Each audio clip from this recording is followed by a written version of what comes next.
The following podcast is rated D for dumb. You're listening to Dumbing It Down with Dave, the fastest podcast on earth. Listen to Dave commute to and from work on the New York State Thruway in his 2008 Kia Rio LX. He talks about pragmatism, truth, happiness, and the search for it all. Join Dave as he asks and tells you how life ought to be. And now, here's Dave. Hello everybody, Dave Canyon here. Dumbing it down on the New York State Thruway southbound on my way home on a somewhat sunny Saturday morning. Are you ready to dumb it down? Look, I let the applause run out. That's not professional. I had everybody. I had them at the palm of my hand. Everything was going great, and then I let the applause lapse. That's not good. Gotta have continuity. Gotta have some flow. Anyway, whatever. Doesn't, listen, I've been pretty good for a while now, and then here I slipped up a little bit. Anyway, so hello everybody, Dave Canyon here, February 8th, 12:21 p.m. on a Saturday, headed home, had a couple of long days here. Usually I think I'm in the car by like 9 o'clock or something like that, but no, not today. Today, 12:21, went to Walmart, got some milk with the free coupon that we get and all that good stuff. And the Thruway right now is dry. The road is dry. There's snow on the grass. It's a hazy sun. If this was summertime, you'd say it's hazy. But you don't say hazy in the winter, do we? I don't think we do. I think because we like to say hot and hazy. But this is a hazy sun. I can see it, and I should be wearing my sunglasses, but I'm going to be doing some reading here in a bit, so I'm not. Anyway, let me set the cruise control here, so it's one less thing for me to worry about. Normally I have that taken care of. But let me see how you do this. You put it on, and then you sit set. There you go. All right. What's my speed? 60, about 65 miles an hour. That's good enough. So it's fast enough. It's still the fastest podcast on earth. I haven't said that in a long time. It is the fastest podcast on earth. I don't think anybody does, I'm not going to say I don't think anybody does a car cast, but I don't think anybody does a dumb cast and a car cast and a podcast. I don't think so. I haven't heard that. And I did speak to somebody last night, a lawyer type, that had said to me, hey, you might want to think about trademarking all that. So I think him and I are going to have a conversation on Monday about possibly doing that. And I hope I didn't say it out loud and now it's somebody else is going to do it and I'm going to have to pay them, like GoDaddy or that type of thing, I don't know if there's a GoDaddy of trademarks, but whatever. It doesn't really matter. But yes, it is the fastest podcast on earth. Dumbing It Down with Dave. It's all about pragmatism, truth, happiness, and the search for it all. And I didn't really have, by the way, that was Alex Exum's voice at the top of the show, alexexum.com, ALEXEXUM. And I didn't have a show in mind, really, for episode 197. I didn't have something in mind.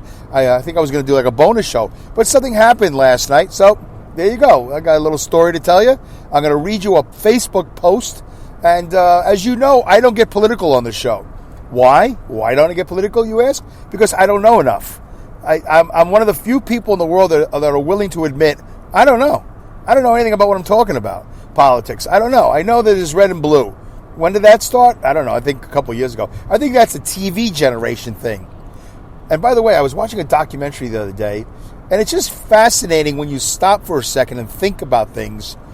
How many things are so recent from the 60s or the 70s with the advent of television, with the advent of the cell phone, with social media, and what was it? I'm trying to remember what it was.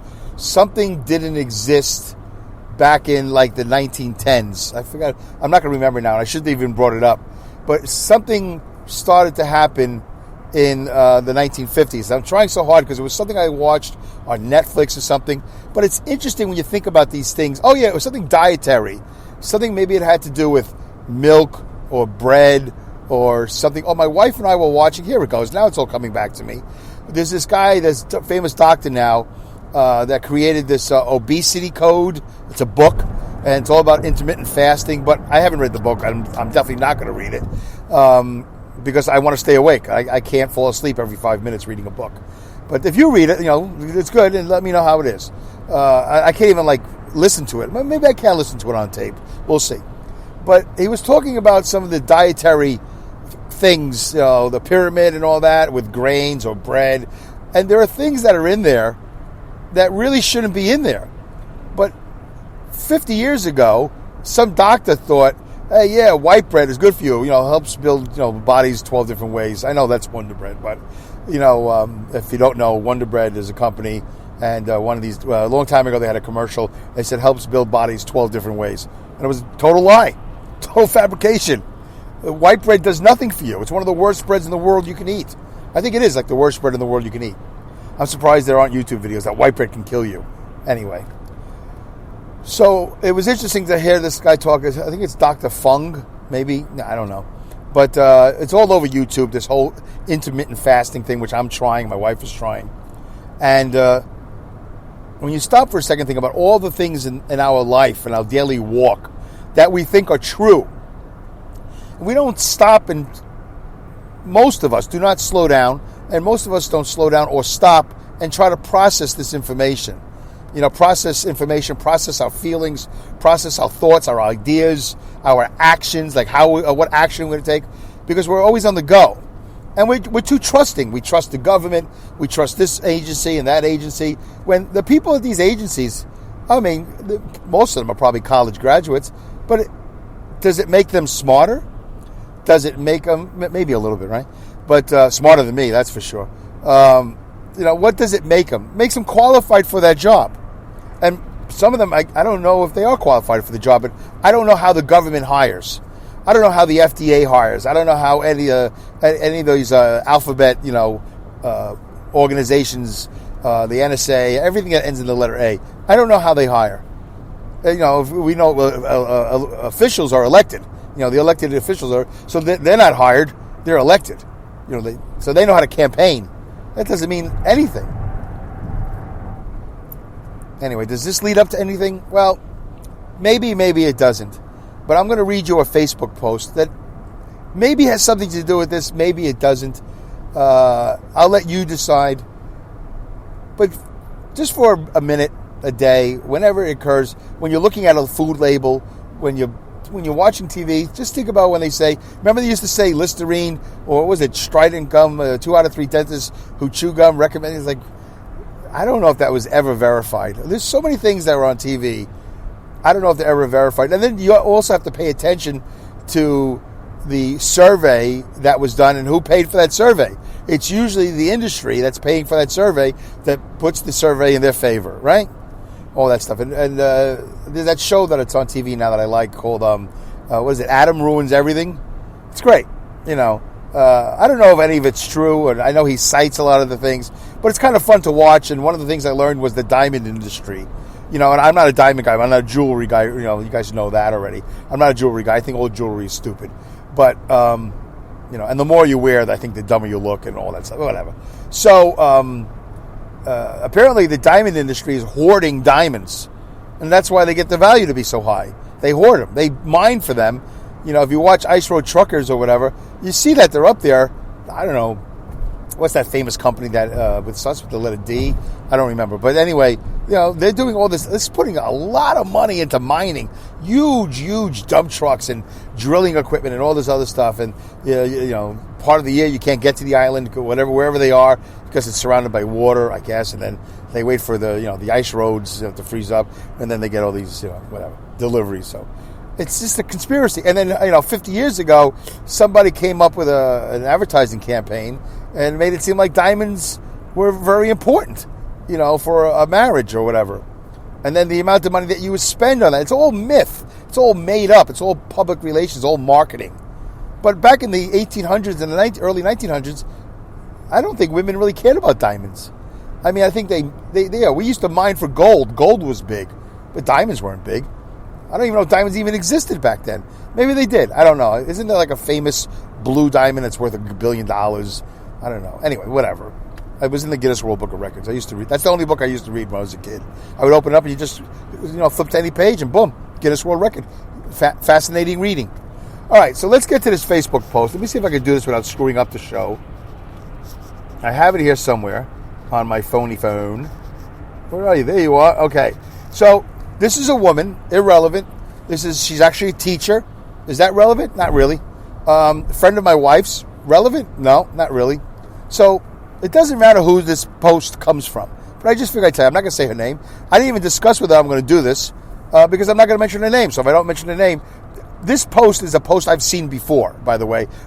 She didn't copy and paste it. She really wrote it. But it's a post I've seen before. And I've seen even worse than this. Hey, if you disagree with me, you're not my friend. You might as well defriend me. I'm like, wow. You know what? If I defriended everybody who said I should defriend them, I would have. I don't know how I can have less than 0 friends. Facebook would owe me some friends. They'd be into me I'd be at -5. Anyway, okay. So I'm just going to read the post. I'm going to read it all, and then I'm going to read some of the comments. Maybe I'll just read my comments. But there's one comment in particular that I think I'm going to read to you that isn't mine, because I think it's important. All right, so here she goes. She goes, I never, in capital letters, never talk politics because I think... Oh, by the way, before I finish this is not pro or anti-Trump. All right, I don't do politics. I don't know politics. I know what I think, I know what I feel, and I know what I know, and what I know is nothing. But this is about human behavior. This show always comes back to that. A little bit of pragmatism, mindfulness, truth, happiness, the search for it all. But this is about human behavior, human interaction, just humanness, humanity. There you go. Humanness? All right, whatever. Okay. I never, all in capital letters, talk politics because I think everyone should feel okay with whatever party they belong to and support. Okay, fair enough. Yes, I have diversity in my family, and I consider myself educated. But all I ever see is the same stuff constantly about Trump from the haters. I'm so tired of it. It's interesting. It's been 3 years, but I get it. It's okay. You can be tired of it now. She's been tired of it for a long time. But this was like, whatever. The last couple of days, something broke. If my right offends anyone, please feel free to unfriend me. If my right offends you. All right, whatever. It's sad, actually, but it's getting extremely rude how people talk about Trump supporters. So this is specifically about Trump supporters, not so much about Trump. I think a lot, too.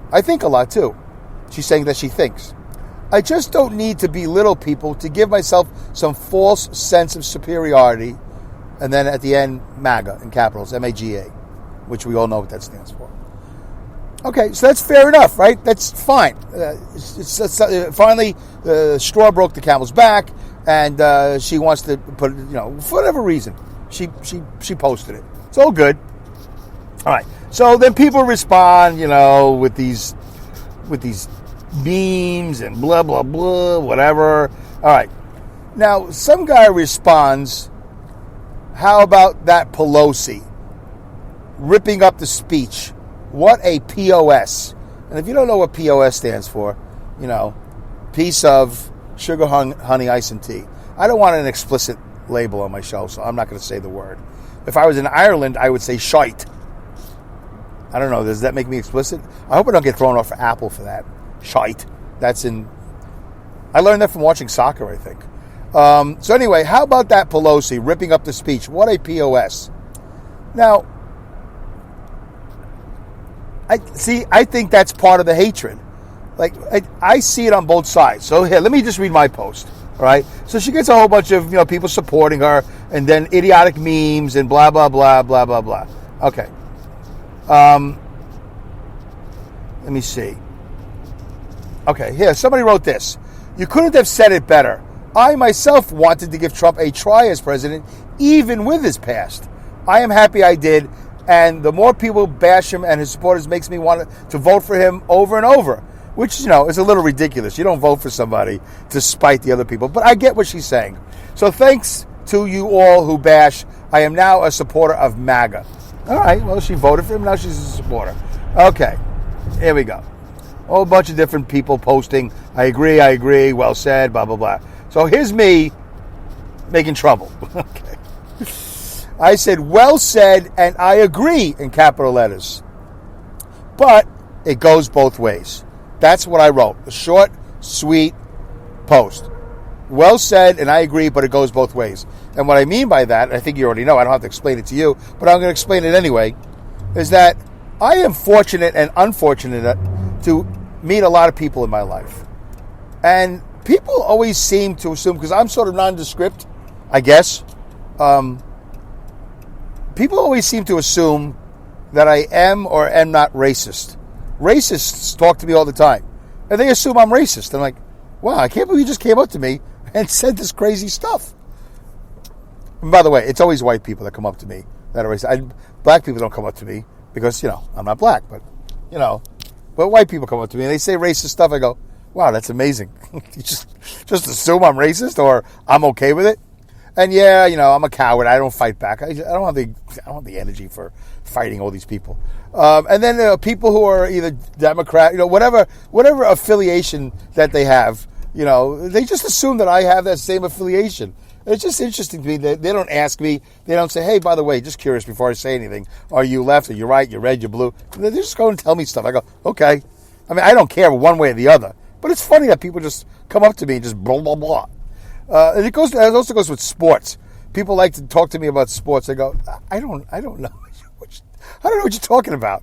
I mean, I know about sports. I don't care about the Buffalo Bills. I don't care about any of these things. Oh, what do you think? Did you watch the game? No, I didn't watch the game. I never watched the game. All right. A lot of things, people assume a lot of things about me, but whatever. So I wrote that. Well said, and I agree, but it goes both ways. Oh, yeah, so the reason why I'm mentioning it is because I've met a lot of people on both sides that say the same negative phrases to the other side. POS, moron, whatever thing they did is despicable, disgusting. If you watch Levin, what's his name? Mark Levin, he'll talk, one way. You watch Rachel Maddow, she says the same exact things, but in the opposite direction. I think that everybody has a counterpart. I bet you if I had the time, if I had an intern, I would give it to the intern to do, if I had a staff. But if you go down the left and you go down the right, you go down the blue, you go down the red, whatever, everybody has a counterpart. And everybody says the same things about the other side. This is absolutely true. This is part of the problem. We're just like throwing bows and arrows. Bows and arrows? Whatever. No, the bow is the thing you use to fling the arrow, right? So we're just throwing arrows and bullets and rocks and with slingshots, whatever. But, nobody's listening. Okay. So I see it all the time. And when I'm on the treadmill at Planet Fitness, it's amazing that you can go back to CNN and Fox and it's just complete opposite. Very little conversation. It's mostly monologues and nobody wants to listen to the other side. And when they do listen to the other side, it's like, that person's crazy. They just cut them off. They treat them rudely. Anytime a lefty guest is on a right show or a righty guest is on a left show, the host always treats them rudely. They just cut them off saying, you're ridiculous. I see this all the time. So my feeling is, as a typical middle-of-the-roader, that both sides are nuts. They've always been nuts. They've always been horrible. It's really amplified recently. I will say that. It's all amplified. But I'm not going to blame Donald Trump for it. I don't think he's the reason. I think people are the reason. There's a reason for it, that people are amplified now. And I can't go down that rabbit trail. I think I could do that at another show. Maybe I'll do it at the end of the show if I have time. I probably won't have time. I feel like I have 5 minutes left. How much time do I have left? Let's go. No breaks today. Oh, good. 18 minutes. All right. So we've got 11 minutes left. So let me see if I can find this post again. I'm flipping around on the phone here. So she wrote, Dave Canyon, I completely agree. That's why this is the first time I've ever posted anything political. Goes both ways. Okay. Good enough. Good enough. We're not really going crazy here, but good enough. Then I wrote, the question is how to solve this problem. How to alleviate the anger, the tension, the hatred. How to get both sides, assuming that there's two sides, because there's probably a third or fourth side, right? How to get the sides to sit at the table and effectively communicate without it degrading into a shite fest. Sugar, honey, ice, and tea fest. I don't think that's possible in today's age. I know I could do it. I don't think a lot of people could do it because I think people are just way too wound up. She wrote back, Dave Canyon, a start would be to stop blaming Trump for absolutely everything. If one by one people stopped hate from controlling them, the world would be a better place. I'm just starting with me. Okay, I get it. I don't know if that really all makes sense, but okay, I get it.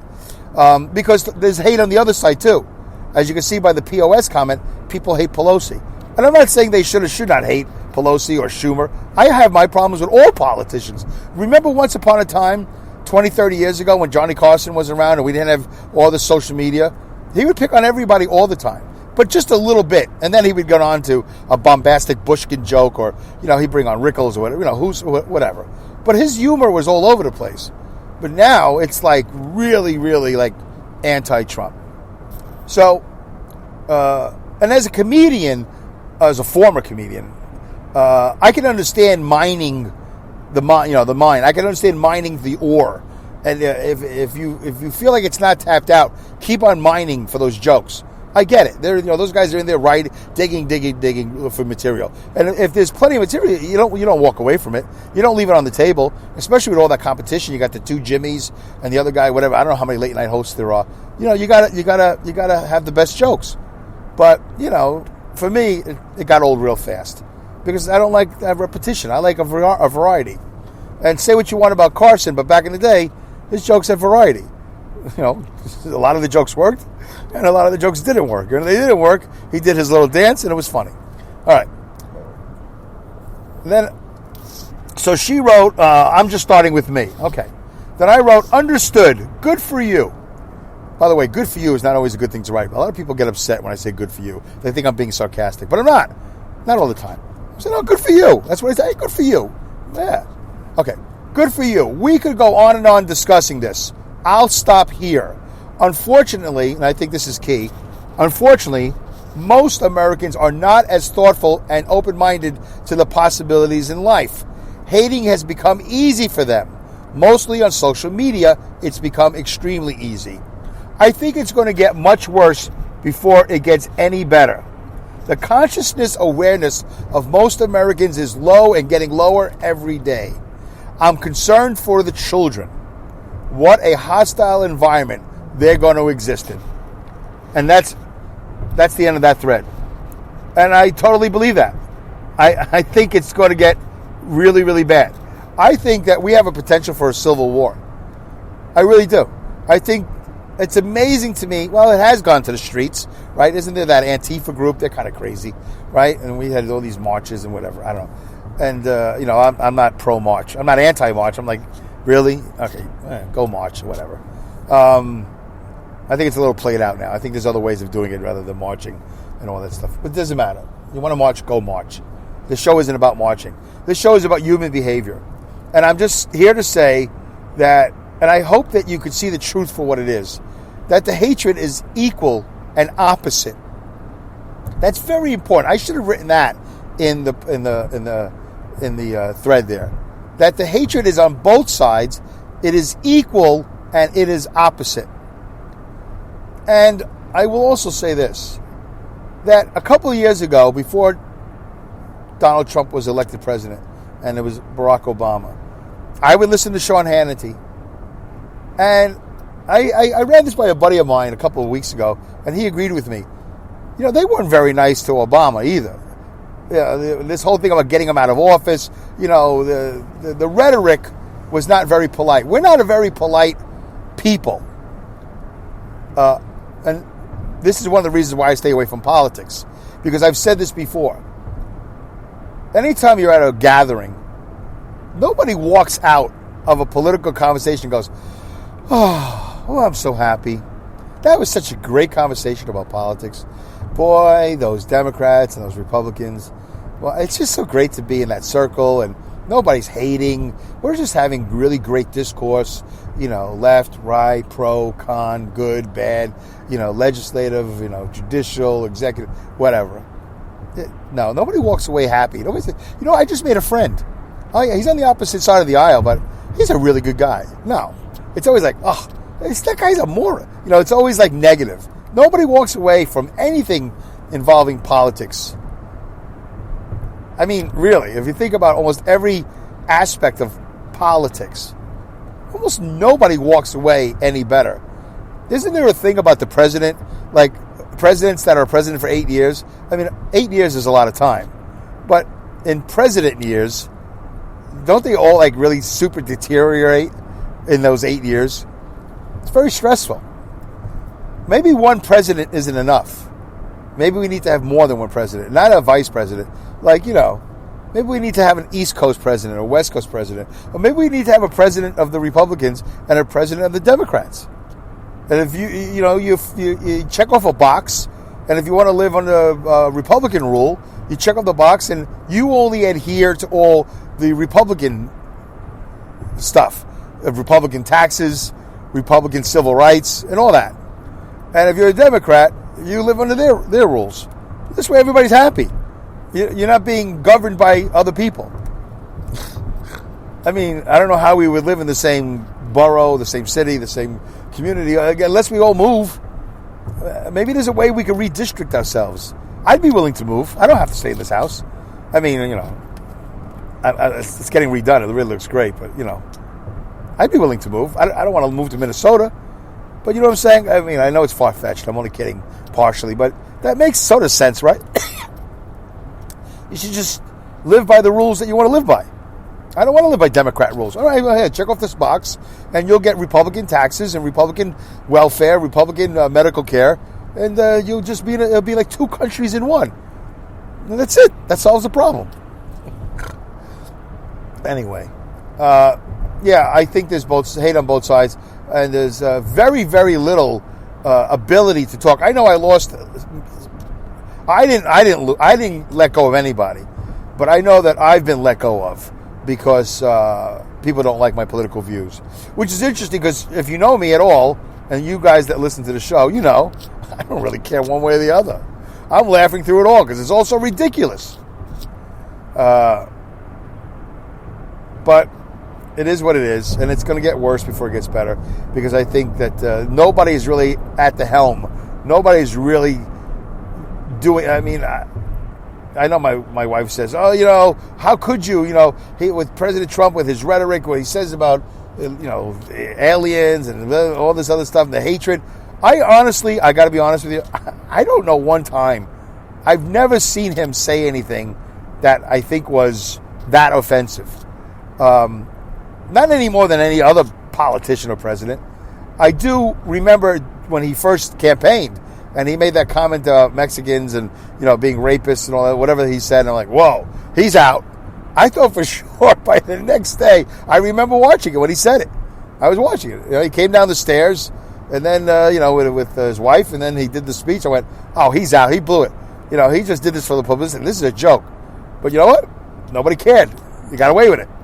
And he just kept on getting away with it. And before you know it, he had demolished every Republican candidate there was. Not just beat, demolished them. And then, he became president. So, and you can't really beat him up now, although they have been for 3 years. But it's so interesting how, that whole time he was campaigning, it was like, Donald Trump, get out of here. Don't be silly. And before you know it, he's president. It's like, oh, when did that happen? Well, now we have to beat up on him because he doesn't belong in there. Well, it's too late. You had all that time. So, listen, I'm not a political expert. I'm not a campaign expert. I'm not an expert on human behavior. But that's how I see it. We need to stop referring to people as a POS. We need to stop hating and try to listen. And at the end of it all, it's easy to say, listen, I appreciate what you're saying. And it's good that you have a thought. I disagree. And I just... what's that thing? I agree. Let's agree to disagree. I don't even know how you use that in a sentence and what that means. But okay, listen, I got to go. Because if we stand here, we're just going to get deeper and deeper into the rabbit hole, and we're going to find our way to anger. We're going to find our way to resentment, and we're going to hate each other, and we're going to say even worse things about each other. So that's no good. All right, I think that pretty much sums everything up. I think I did a good job of that. I did want to talk about one other thing, but it was a small thing I just saw at Walmart. I'll try to remember that for the next show. It's, again, about human behavior. Listen, Walmart, every aisle 5, aisle 10, talk about human behavior. See you next show.